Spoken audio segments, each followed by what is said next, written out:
Boa noite, boa tarde a todos. A gente pretendia ter começado esse evento rigorosamente às 17 horas. Estamos começando aqui 17h08, 17h09. Meu nome é Kival Weber, eu termino de me apresentar daqui a pouco. A gente pede a todos os participantes que deixem seus microfones e câmeras fechados durante o evento, durante a apresentação. Né? As perguntas podem ser enviadas. Renato, isso vale para você também. Isso. As perguntas podem ser enviadas pelo chat a qualquer momento. Ao final das apresentações, eu, que sou o moderador, transmito as perguntas aos palestrantes. Eu estou lendo aqui o que está no chat aqui, a primeira notícia do chat. O meu nome, boa tarde mais uma vez, o meu nome é Kival Weber, eu sou coordenador executivo do MGPDI. MGPDI é o modelo de gestão da pesquisa, desenvolvimento e inovação nas organizações. Eu sou coordenador executivo do MGPDI desde janeiro de 2015, né? E sou o moderador deste webinar. Este é o segundo webinar do ano de 2023 que nós fazemos. Nós não fizemos esse ano em janeiro, fizemos em fevereiro. Esse webinar tem por título a gestão da inovação nas organizações, gestão da inovação em governos digitais. Só um instantinho.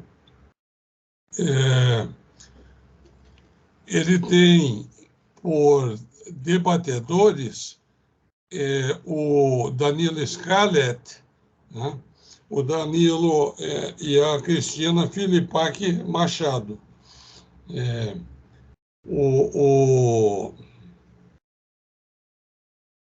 Só um instantinho.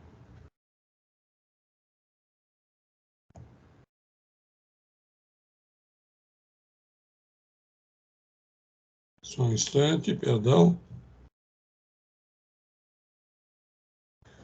O Danilo ele é da Celepar, companhia de tecnologia da inovação e de comunicações do Paraná, né? Ele atualmente é analista consultor na Celepar, mas ele tem uma longa trajetória na empresa e uma longa participação aí em eventos e no assunto de governos digitais, em eventos tais como da ABEP e outros, né? A Cristina Filipac Machado é sócia-diretora da Quality Focus, que é uma empresa de consultoria e melhoria de processos. A Cristina trabalhou bastante tempo também, é aposentada da Celepar, onde ela exerceu por longo tempo a função de gerente, coordenadora de inovação da Celepar. Então, ambos são pessoas com bastante conhecimento do assunto que vão ser tratados e bastante reconhecidas no Brasil nessa área. A dinâmica desse nosso evento é 5 minutos iniciais, esse que eu estou encerrando agora. Eu vou fazer a introdução, daí eu passo ao Danilo, ele tem 20 minutos para fazer uma apresentação. Daí eu passo para a Cristina, ela tem mais 20 minutos para fazer uma apresentação, e a Cristina me devolve, né? E aí eu passo para a sessão de perguntas e respostas. Essa sessão eu começo pelas perguntas e respostas que forem postadas no chat, né? No chat do nosso evento, a qualquer momento. eu vou obedecer a ordem cronológica e depois eu tenho algumas outras questões aqui que eu posso formular, né? E daí a gente conclui junto com perguntas e respostas, tem a parte da conclusão, onde eu faço o fechamento desse evento. A gente normalmente gasta, no evento, desde a hora que começou, nós começamos às 17h08, 60 minutos é o nosso tempo. Eu vou passar logo a seguir e vou ficar sem o vídeo, no mudo, a palavra para o Danilo Scarlett. Tá ok. Obrigado, Kival. Inicialmente aqui a minha saudação para a Cristina, o Kival, todos os companheiros que estão nos acompanhando aqui, vários conhecidos. E é um prazer agradecer inicialmente a SoftSul, a MGPDI, pelo convite, né? É muito importante, né? Eu acho muito importante nós discutirmos essa questão de inovação e discutirmos a questão de governo digital. São duas coisas que precisam, né? Precisam caminhar junto, precisam se misturar, né? Porque a gente dificilmente vai evoluir essa questão de serviços públicos, de melhoria de serviços públicos, atender a necessidade das pessoas, se nós não trabalharmos essa questão de inovação. Então, eu vou estar procurando repassar para vocês aqui algumas ideias, algumas considerações, mas eu vou precisar, antes de mais nada, fazer um alerta, né? Eu vou colocar alguns pontos de vista assim, que pode ser um pouco, ter uma perspectiva de pessimismo, mas não é, né? Eu atuo, como o Kival mencionou, há muitos anos nessa questão de soluções de TI para governos, né? Há muitos anos mesmo, né? E vivi e participei, e vi também, né, todo esse processo, a evolução que os governos tiveram na melhoria de serviços, na melhoria de seus processos e tudo mais. Então, é uma coisa importante. Mas a gente precisa ter uma perspectiva de associação daquilo que é oferecido com aquilo que é necessário. E aí é que a coisa fica um pouco mais complicada, né? Então, nós temos que levar em conta as necessidades para estabelecer a velocidade, estabelecer a aceleração, inclusive, para atender esse tipo de necessidade. Então, algumas questões que eu vou formular para vocês, elas podem parecer assim uma perspectiva meio negativista, mas não é, né? É uma perspectiva buscando algo que a gente possa construir algo positivo. Vocês estão enxergando a meu slide? Acho que estão, né? Se alguém puder dar só um retorno. Sim. Sim. Então, né? Então tá bom. Então nós vamos falar sobre esse tema agora e tá. Estou ajustando várias telas aqui, é meio complicado, mas vamos lá. Então, a ideia é verificar, né, como é que a inovação, dentro desse contexto de governos digitais, pode ser, de fato, uma ponte, né? Como é que ele pode fazer com que a gente avance no sentido de oferecer algo que a sociedade precisa, não é nem o que ela quer, né? É que ela precisa. Então, nós vamos verificar, passar para vocês algumas informações, o que já se avançou, né? E se avançou bastante, né? O governo digital do Brasil avançou muito, né? Mas nós temos um caminho pela frente por uma série de fatores. Temos que caminhar mais rápido e com assertividade em relação a isso, né? E, ao mesmo tempo, temos algumas pedras, né? Temos alguns probleminhas que a gente vai ter que chutar umas pedras no caminho, tirá-las do caminho, para que a gente, de fato, possa evoluir nessa questão de melhoria de serviços, de melhoria dos governos, né? Até para que os governos não deixem de ser, dentro daqui a alguns anos, parece que o governo é dispensável, né? Ou atrapalha. Volte e meia, nós já ouvimos falar isso hoje, né? O governo só atrapalha, entra, onde ele mete a mão, dá problema. E não é bem assim. A gente sabe que a coisa não funciona exatamente dessa maneira, mas nós temos que fazer com que esse posicionamento não se perdure e não prejudique cada vez mais, né? Então é sobre isso que a gente vai falar um pouco para vocês. E para começar a falar nisso, eu selecionei aqui alguns cenários, né? O que a gente está passando dentro esse contexto de serviço público, do serviço digital, né? E vocês já devem uma série de questões, todos aqui já passaram por isso, já percebem como profissionais, percebem como cidadãos, né? Um deles que é óbvio, né? Da mesma forma que a gente evoluiu uma série de questões na prestação de serviço, em serviços digitais, na relação do governo com a sociedade, etc., nós ainda trabalhamos ainda com processos que são do século passado. O século passado não está tão distante, mas dentro desse contexto tecnológico é muito distante. E Nós temos ainda, certamente, um bom contingente de pessoas que continuaram, inclusive eu, né? Continuamos desde o século passado e estamos aqui, assim como um conjunto grande de operadores do governo estão nisso. Assim como uma quantidade imensa de processos, ele reflete um modelo que começou no século passado. E alguns deles foram ajustados, mas eles perduram, né? Algumas coisas ainda perduram nesse sentido. E isso convive com uma necessidade da sociedade que é crescente. E várias situações nos mostraram essa amplificação das necessidades da sociedade em relação a serviços públicos. Algumas coisas evidentes, né? Quando nós passamos da pandemia, certamente, né, nós precisamos mais do governo para serviços para combater o problema da pandemia. Quando as pessoas perdem as suas rendas, etc., naturalmente muitos não conseguem manter seus filhos nas escolas privadas. Eles precisam de mais serviços da escola pública. E quando eu digo precisam do serviço da escola pública, não estou dizendo que eu preciso de qualquer serviço da escola pública. Porque eu estou falando, né, hipoteticamente, estou falando do meu filho. Eu quero um serviço de escola pública bom, né, decente, que permita com que essa pessoa, meu filho, no caso, entre aspas, ele possa evoluir tão bem quanto estaria evoluindo numa escola privada. Então, esse tipo de coisa começa a ter mais demanda, né? E ele cresce demanda associado a questões de restrições orçamentárias. O orçamento é limitado. Os orçamentos públicos são basicamente inerciais, né? Não acontecem grandes fenômenos que aumentam tremendamente o orçamento. As verbas aplicadas em determinados segmentos, elas às vezes são consolidadas, né? Dificilmente se consegue remanejar. Ou seja, eu preciso atender situações diferentes, eventualmente com orçamentos que não competem a isso, não conseguem resolver esse problema. Isso acaba gerando um problema. E aí nós estamos num mundo que demanda soluções digitais, convivendo com processos eventualmente antigos, e também com sistemas aplicativos que também já têm uma longa vida, né? Alguns deles obsoletos no sentido até da tecnologia, muitos deles cumprem com seus processos funcionais, atendem da maneira possível, né, os processos de serviços públicos, mas isso gera uma demanda reprimida em termos de ajustes, de manter essas coisas no ar. Demanda um esforço muito grande, né? A Cristina trabalhou, assim como eu trabalho na Celepar, assim como inúmeras empresas públicas, eu convivo o tempo todo com colegas dessas áreas, né? A gente sabe a quantidade de pessoas que precisa manter sistemas legados com grandes esforços, né?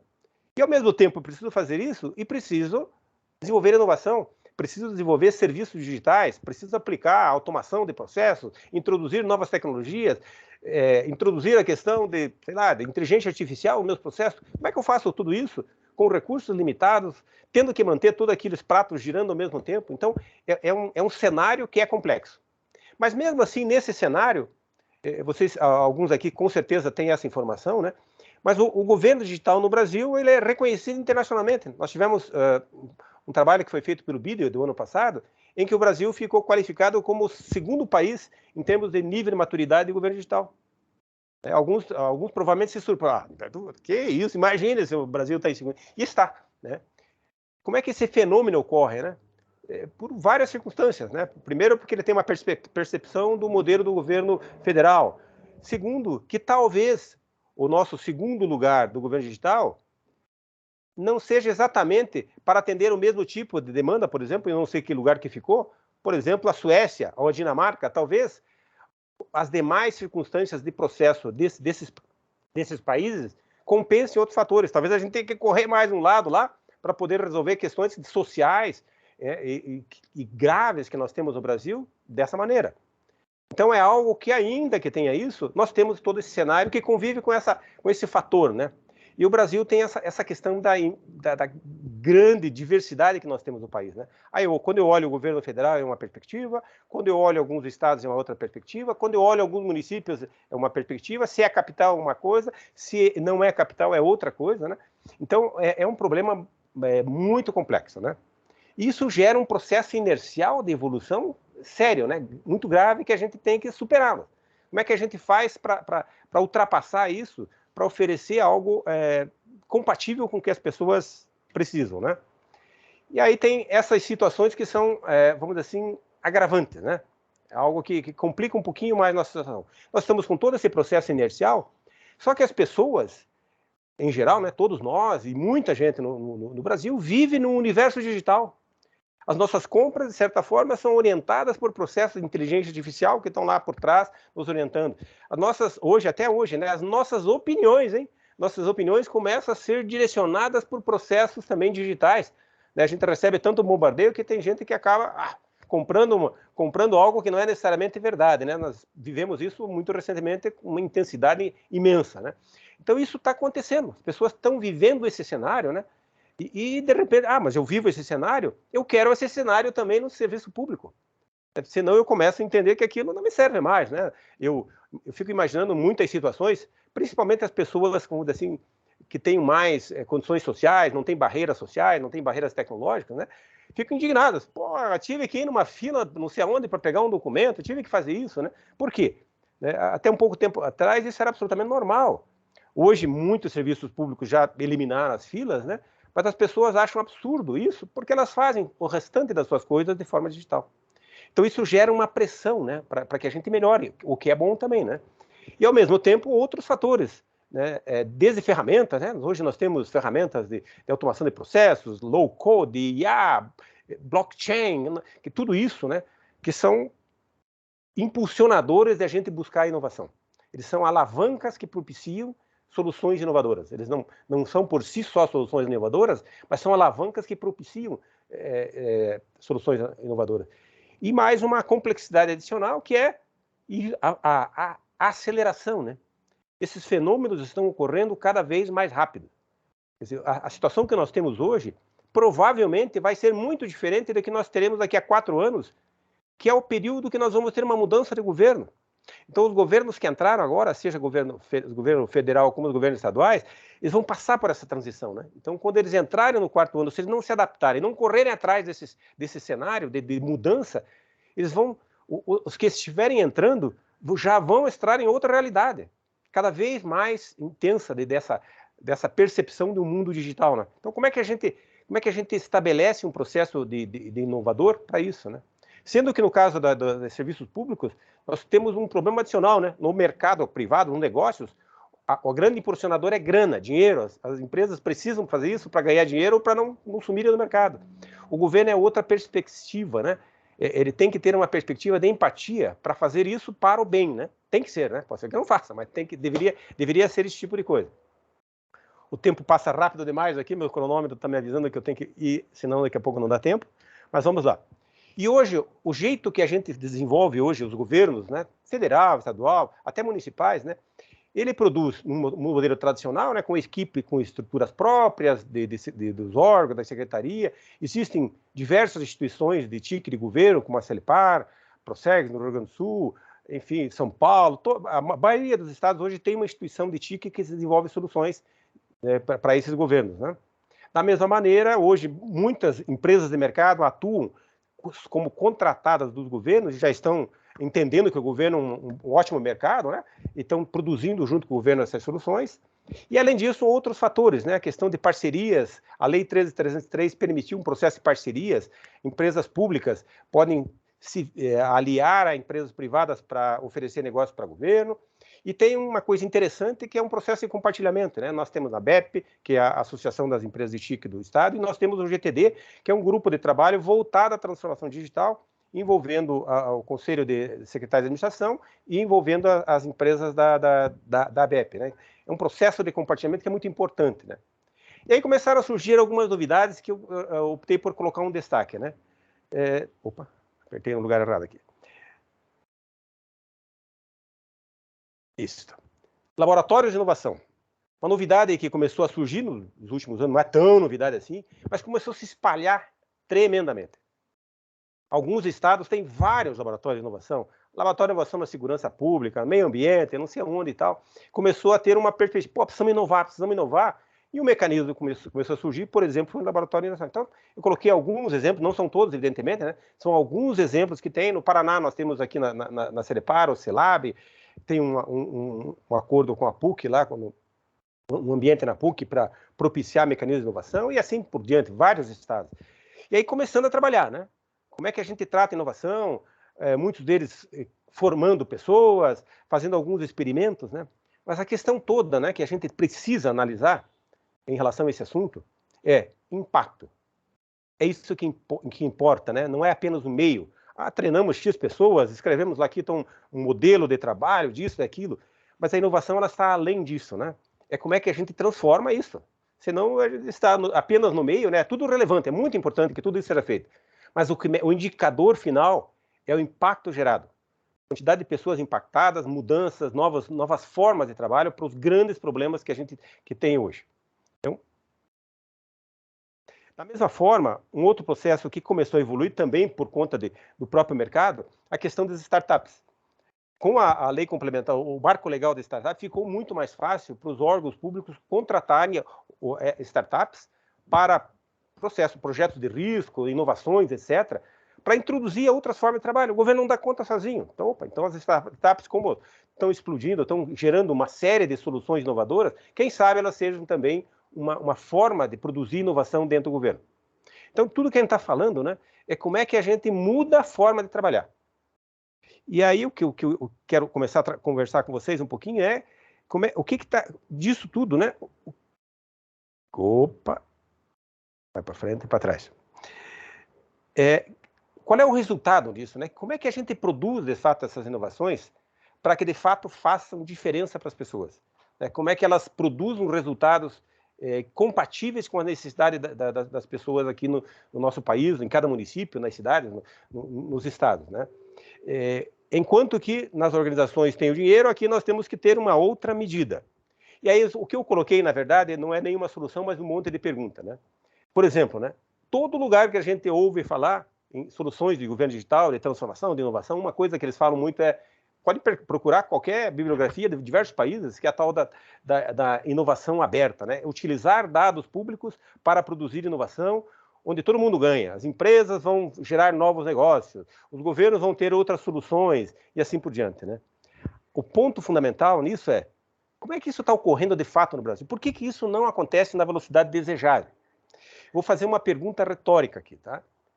Quantos dos que estão aqui acham que nós temos que melhorar muito a educação pública?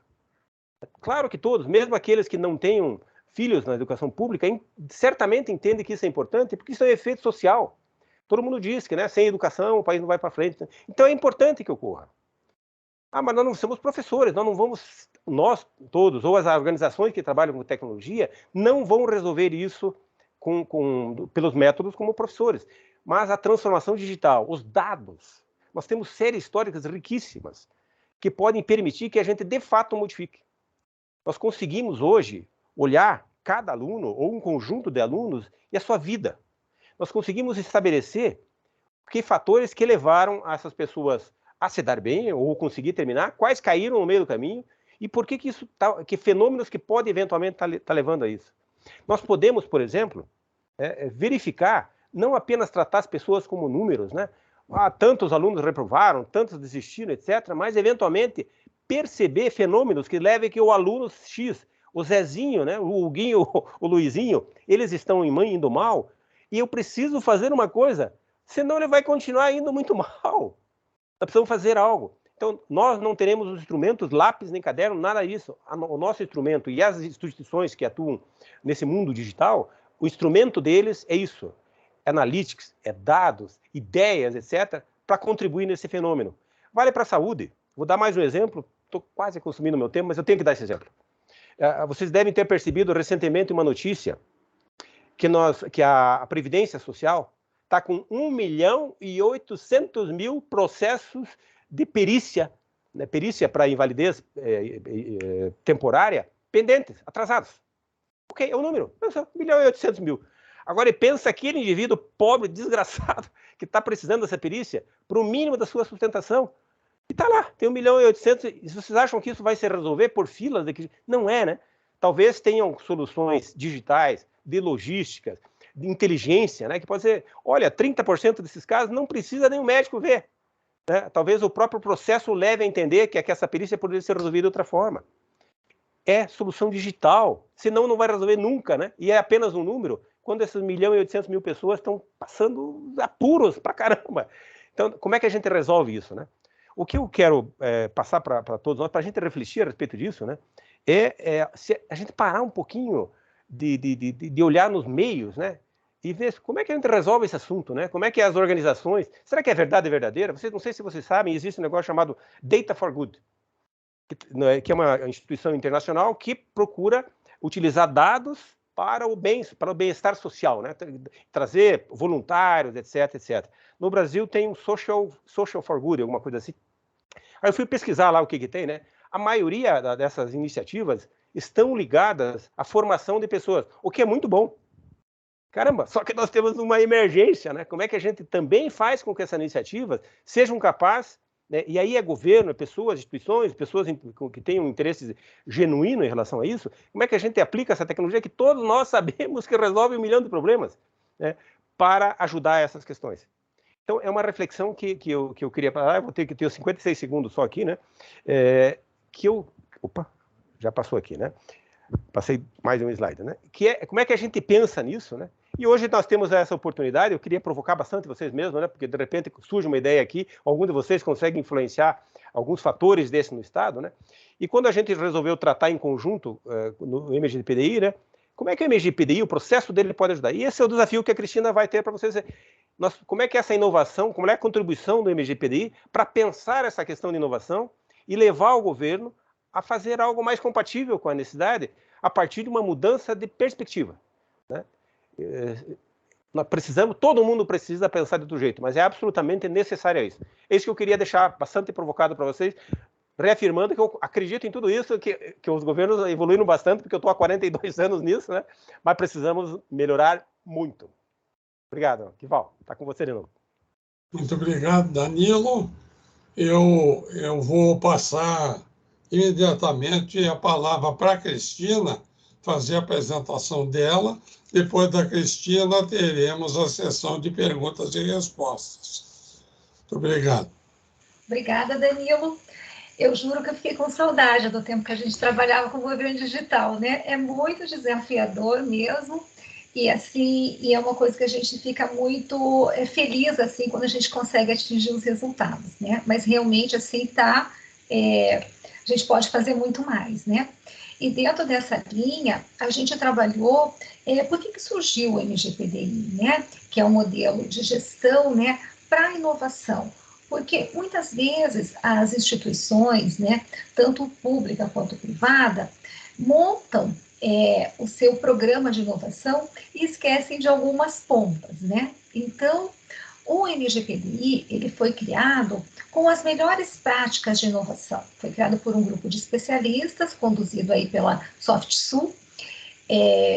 Foram chamados esses especialistas, foi feito uma versão do modelo, esse modelo foi aplicado, vistos os resultados, foram feitos ajustes, né, dentro dessa aplicação e foi representado todo esse aprendizado que foi feito dentro desse modelo de gestão de pesquisa, desenvolvimento e inovação.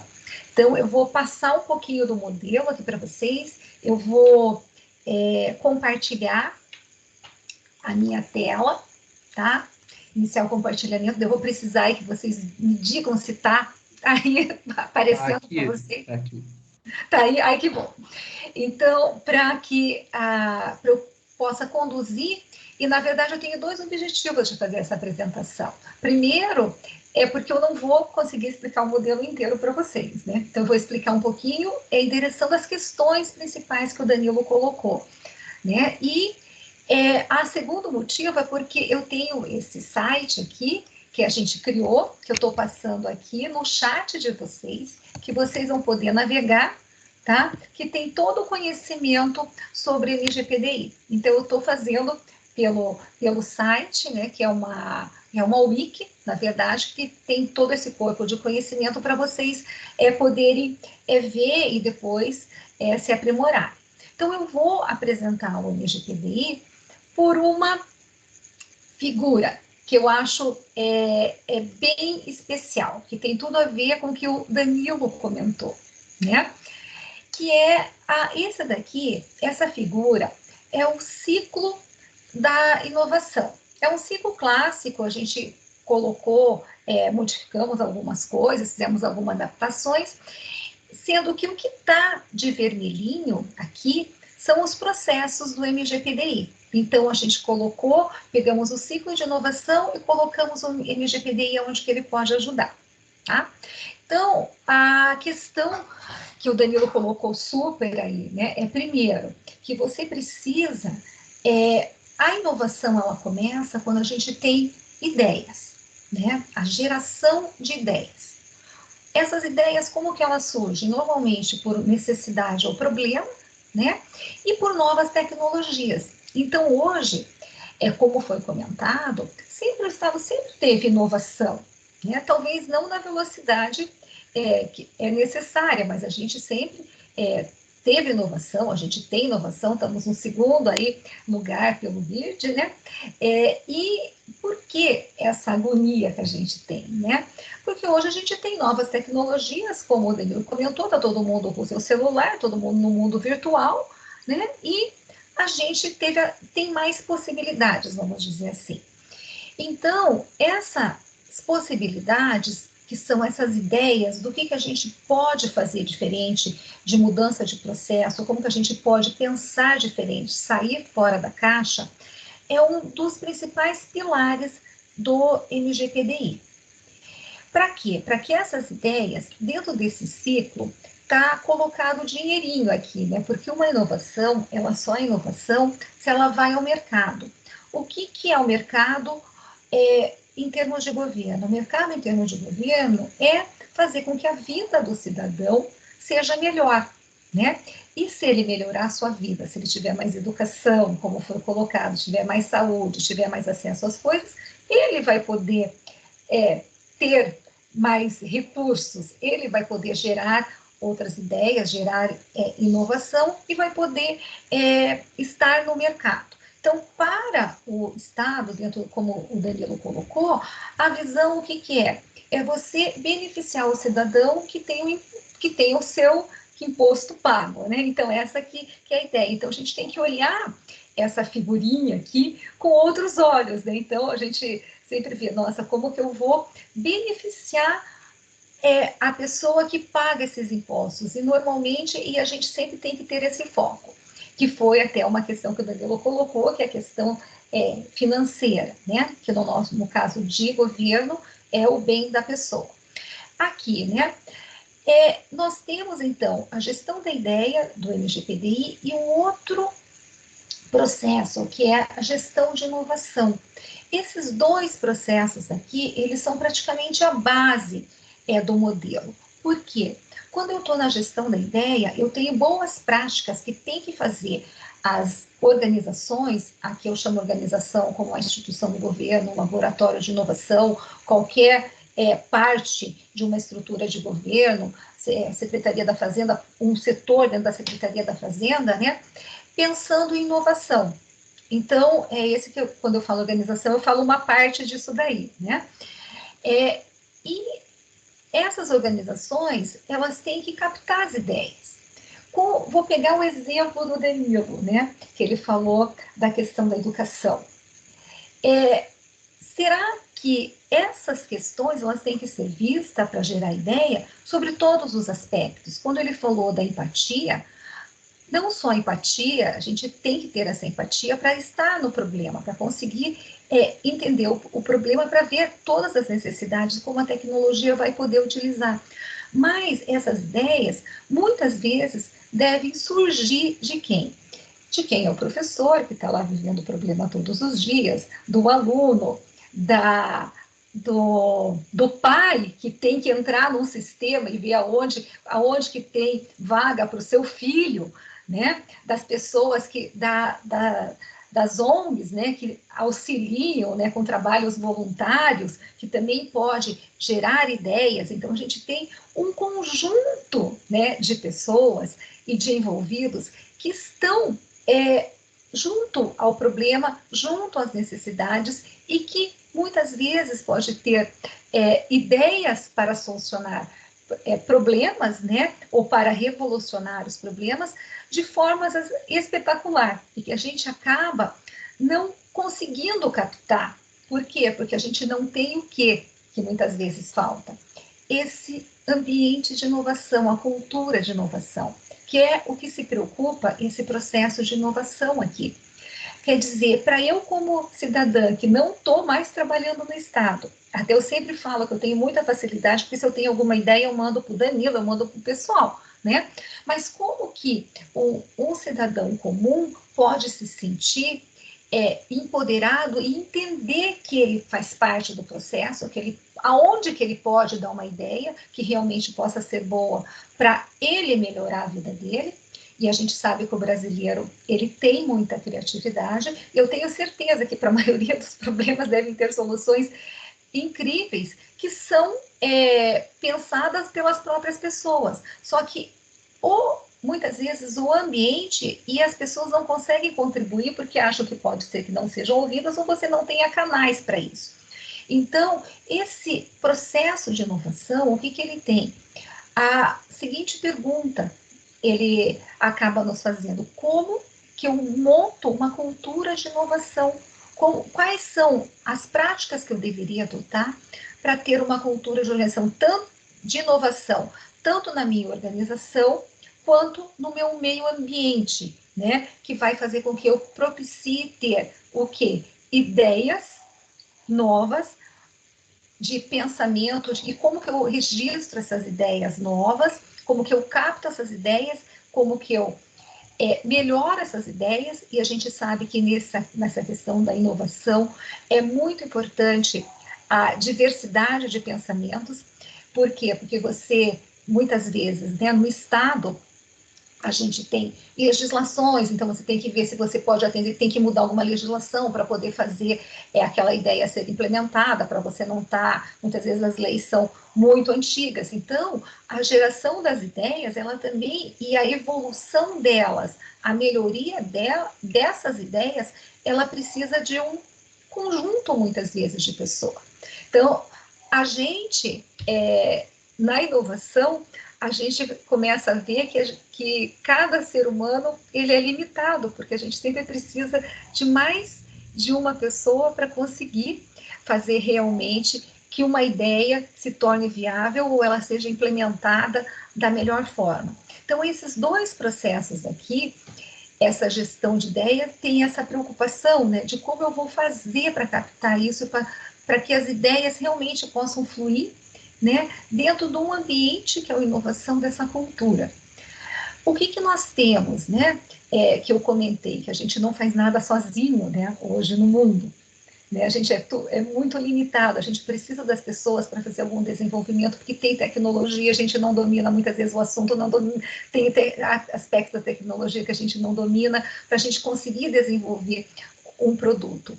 A gente tem um processo aqui que se preocupa com isso dentro do ambiente de PDI, que é como eu posso colaborar, né? Como que as pessoas podem colaborar, como as instituições podem colaborar, como que o governo municipal, estadual, federal podem colaborar para que a gente tenha um ambiente inovador e que a gente consiga desenvolver essas ideias aqui.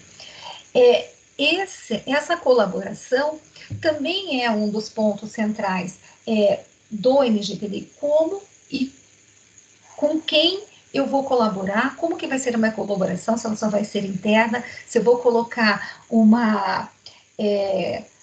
Tecpar, um Actec, uma Embrapa, ou uma empresa, a Celepar, né, para conseguir trabalhar comigo, as startups, a Hot Milk, quem que pode me ajudar, né, a conseguir desenvolver ideias e desenvolver produtos diferenciados. Então, esse processo de colaboração, ele tem várias questões que ele coloca para eu ter uma gestão de colaboração adequada. Também a gente tem um outro processo que é a parte de propriedade intelectual. Principalmente no Estado, o Danilo ia falando, eu ficava lembrando de algumas dificuldades que a gente tinha, né? Quando isso tem que estar bem claro, quer dizer, eu tenho um desenvolvimento de uma coisa super inovadora, ou assim, uma mudança de processo. Como que eu vou repartir isso, né? Porque se o mercado está junto com o Estado, eu tenho que dar uma fatia, né? Como que vai ser isso? Porque se você não resolve isso no começo, dentro de um processo, a solução não será implantada, o produto não será implantado. E eu já vi isso assim acontecer no Estado, empresa privada. Realmente você tem que resolver muito e olhar. Por quê? Porque se o mercado trabalha junto, quer dinheiro, como o Danilo falou, e o Estado tem que entender isso, né? Tem que ter uma legislação compatível e isso daí tem que estar muito claro. Então, nós estamos aqui, né, com esses processos do LGPDI, e como toda ideia, ela precisa ser executada para estar aqui no mercado, que é para ser utilizada pelo cidadão, né, no caso do governo, nós temos o quê? Um projeto, porque os recursos, Danilo comentou, recursos escassos, grande quantidade de projetos para serem feitos. Aonde você vai alocar os recursos? Nós precisamos fazer com que essas ideias sejam desenvolvidas. Com o quê? Com o recurso que se tem, olhando os riscos que se tem e fazendo uma gestão para ela ser implantada naquele tempo estimado. Daí, vocês vão falar, poxa, mas ideia, a inovação, muitas vezes a gente não sabe, porque vai mudando, porque a gente vai experimentando. É verdade, mas a gente tem que controlar até esses experimentos. É muito importante você experimentar coisas novas, mas até o experimento você tem que controlar para ver, olha, então nós vamos poder pôr no mercado, como que nós vamos fazer esse experimento e você controlar em termos de um projeto sim, que tem mais risco, porque é um projeto de inovação. É por isso que dentro do MGPDI a gente tem um processinho aqui, ó, que é gestão de riscos e oportunidades. Por quê? Porque o projeto de inovação tem muito risco, mas também tem oportunidade, né? Da gente fazer alguma coisa que vá resolver problemas, né? Com muito mais eficácia e muito mais rápido. Então, a gente tem esse processinho aqui que é o risco, né? Que é de riscos e oportunidades. E um outro processo que está dentro dessa cadeia aqui de produção, vamos dizer assim, é o portfólio.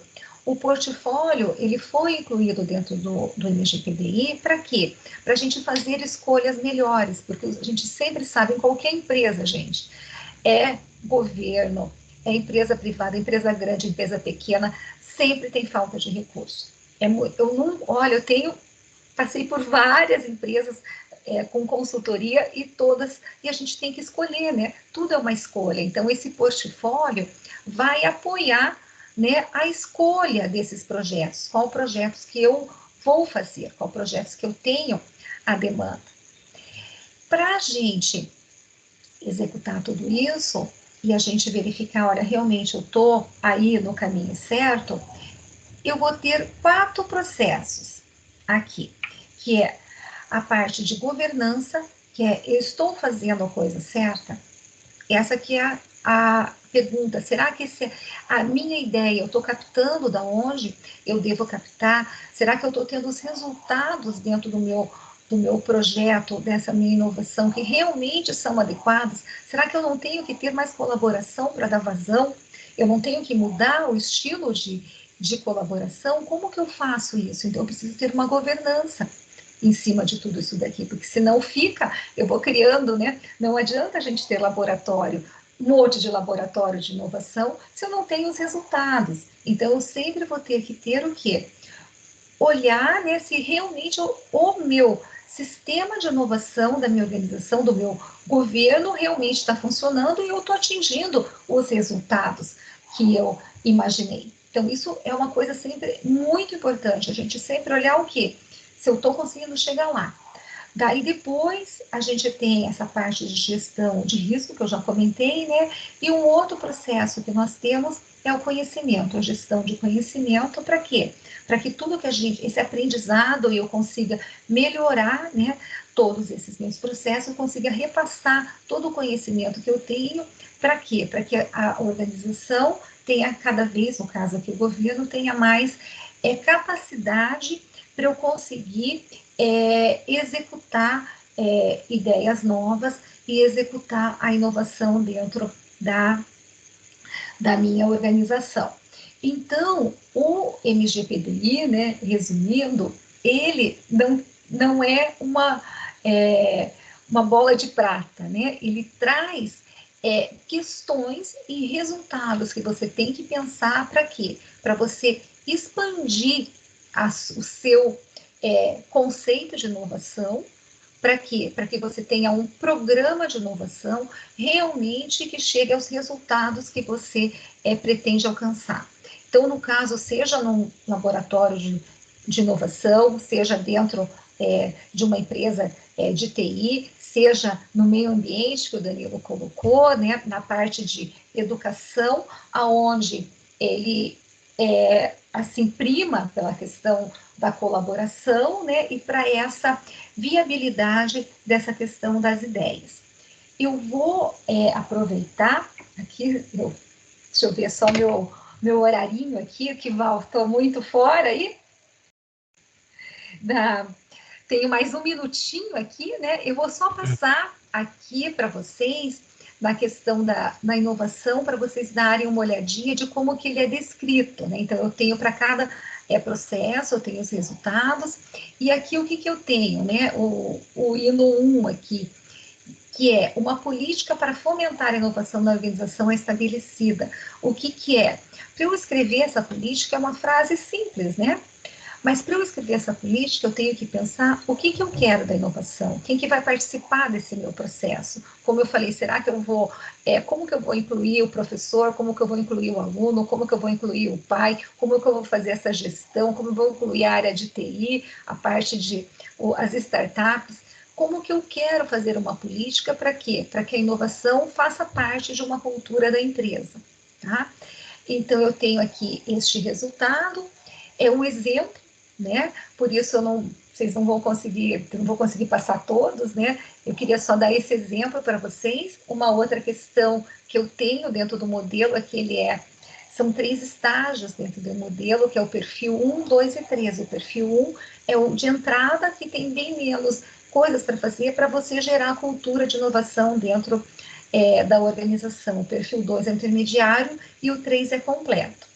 Mas, assim, essa seria a minha apresentação, que eu acho que eu estou aí no meu tempo, né? E agradeço muito aí a colaboração do Danilo, para que me ajudou bastante com os exemplos para eu conseguir aqui tentar instanciar, tá?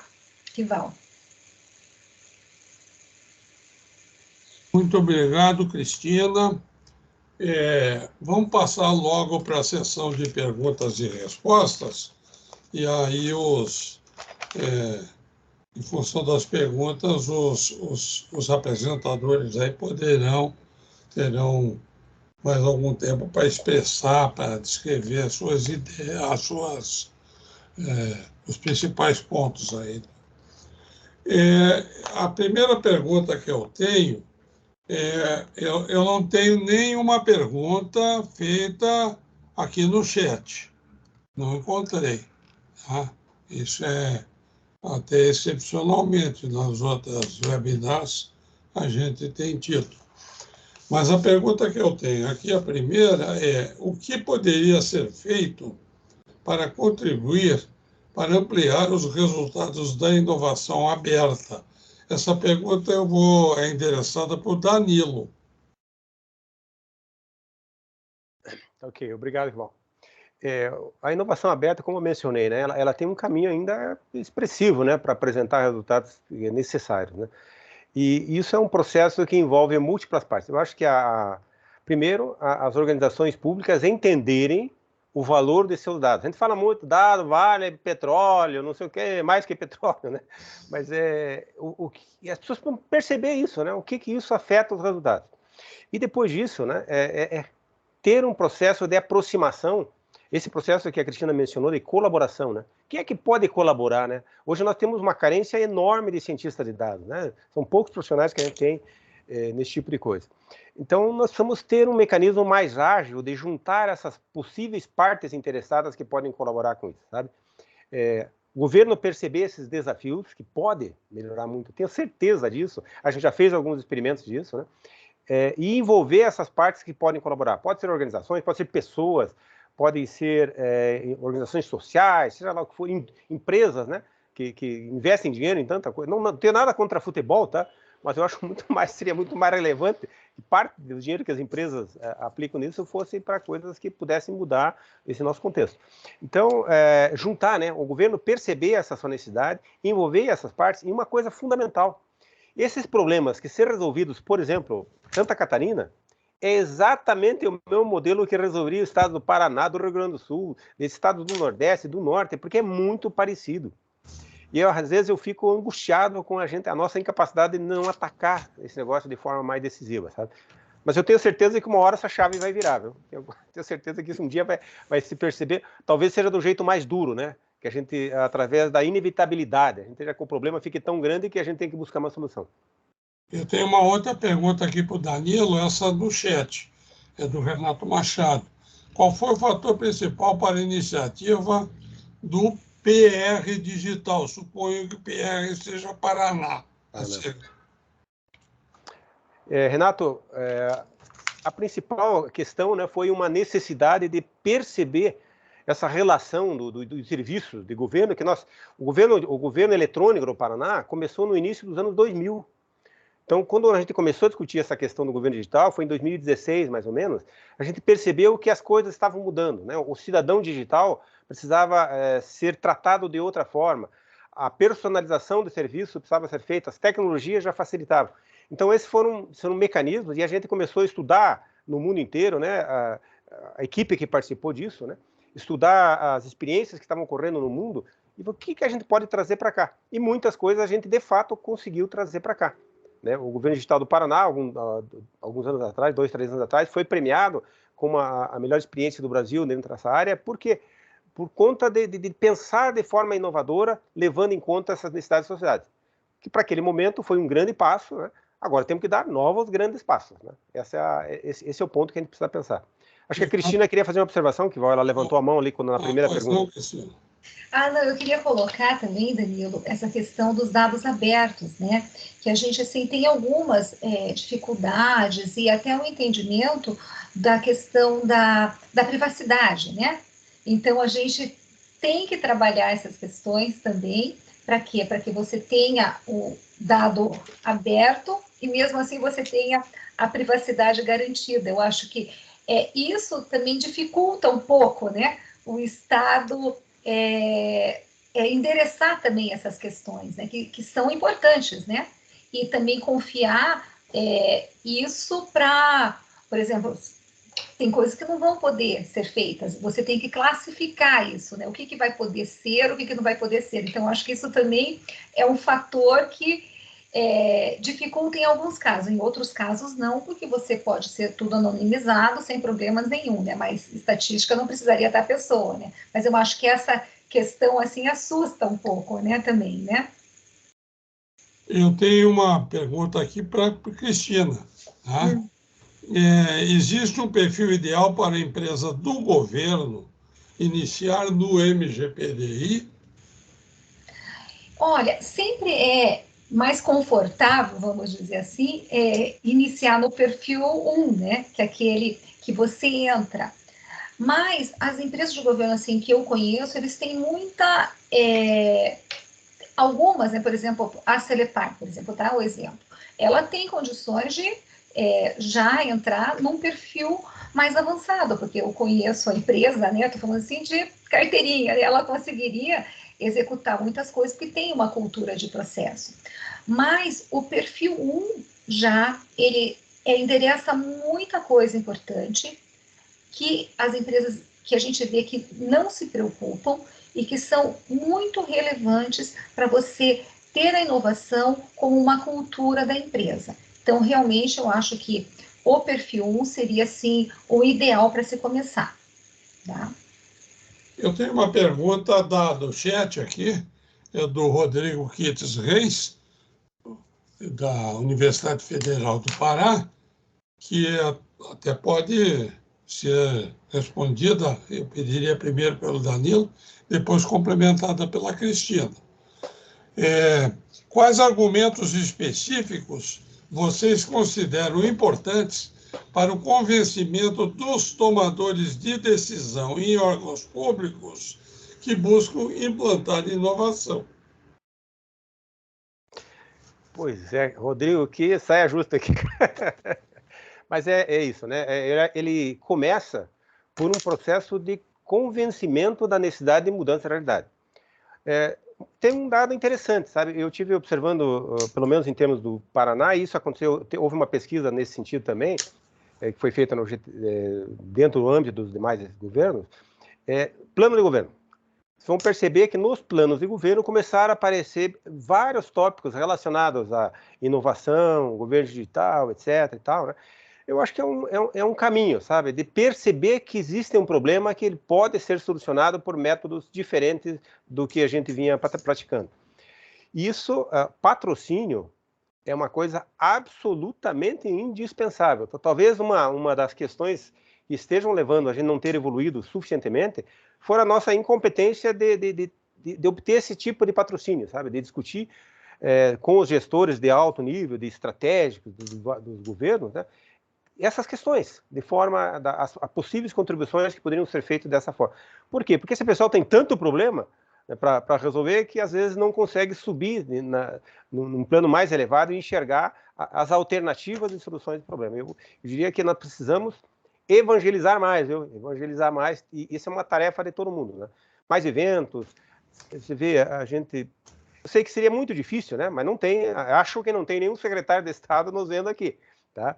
Mas porra, imagina o secretário de Estado vai estar às 5 horas da tarde vendo esse povo falar essas bobagens aí, né? Cara, começa assim, um dia vai ter, tá? Um dia vai ter, né? Que as pessoas perceberem que esses movimentos têm solução, senão nós ficamos discutindo aqui e o pessoal lá discutindo outras coisas que são importantes, né? Mas essas também são importantes. Uma pergunta do... Bom, não sei se a Cristina quer complementar. Eu acho também que uma das dificuldades que a gente que se tem, né? Quando você trabalha em inovação, a gente falou muito você tem a intersecção, né, das áreas, né? Por exemplo, a educação que tem que conversar com a saúde, que tem que conversar com...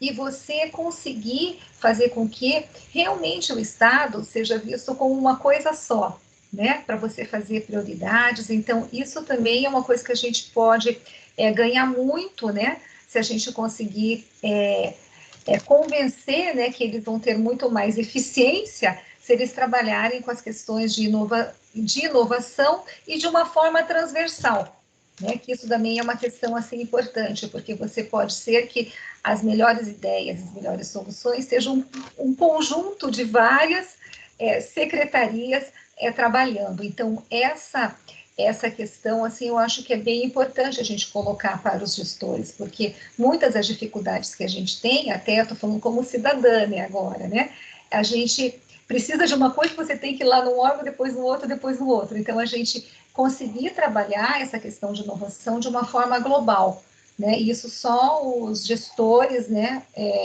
a gente tem que convencer daí isso também para ter uma inovação eficiente. Obrigado, Cristina. Bom, nós teríamos aqui mais perguntas, mas nós atingimos aí o limite do tempo aqui, já são 18h06, nós começamos às 17h08, né? Então temos aí poucos minutos aí para caminharmos para a conclusão, né? Nessa conclusão, eu quero agradecer, né, a todos que participaram, cooperaram, colaboraram, né? Em primeiro lugar, aos debatedores, aos apresentadores, por ter trazido esse conhecimento deles, né, para a gente pensar, refletir, né? Eu quero agradecer também ao pessoal de apoio da SoftSul, né? O Vitor, a Miriam, né? O pessoal que nos ajuda a organizar esse evento, né? E quero agradecer principalmente aos participantes. Espero que todos aqueles que participaram tenham gostado e que o conhecimento trazido, transmitido nesse evento possa lhe ser útil, né? Possa lhe ser útil, espero sinceramente. Eu lembro, isso foi apresentado aí, que esse evento foi gravado, assim como todos os outros. Nós temos todos os webinars do MGPDI, né? Foram 11 em 2021, 11 em 2022 e estamos no segundo aí, de 2023. Todos eles estão, esse estará até essa semana, início da próxima, também em 2 lugares. Um no canal YouTube da SoftSul. A SoftSul é a detentora, a entidade criadora do MGPDI, e também no website do MGPDI. É um acervo de conhecimento muito importante, muito bom, sobre cada processo, né? E ele complementa os guias, o guia de implementação que a Cristina mostrou, o guia geral, o guia de avaliação do MGPDI. Eu queria aproveitar a oportunidade para convidar vocês para o próximo webinar. O próximo será no dia 25 de abril, daqui a mais ou menos um mês, é uma quinta-feira, também de 17 às 18 horas. E o tema desse próximo webinar é inovação aberta, que o Danilo falou muito hoje, tá? E colaboração no país e no exterior. A questão de por que é importante colaborar e como colaborar no país e no exterior para termos a inovação aberta numa organização pública, numa organização privada, né? Isso está dentro do escopo aí do MGPDI. Esse webinar próximo, ele tem 2 debatedores, um é o Marco Carvalho, que é da ABMEM, Associação Brasileira de Mentoria, né? E da Brafip, da Plataforma Tecnológica Brasileira, com foco em pesquisa, desenvolvimento e inovação e em colaboração. E o outro debatedor, apresentador sou eu, né, que tenho trabalhado bastante no MGPDI, né, como um todo, mas com foco também na questão da colaboração, da gestão da colaboração, que a Cristina enfatizou bastante na apresentação dela. Era isso que eu queria dizer, são 18h11, né? Eu vou marcar aqui até 18h12. Boa noite a todos e o meu muito obrigado pela atenção. Muito obrigado mesmo.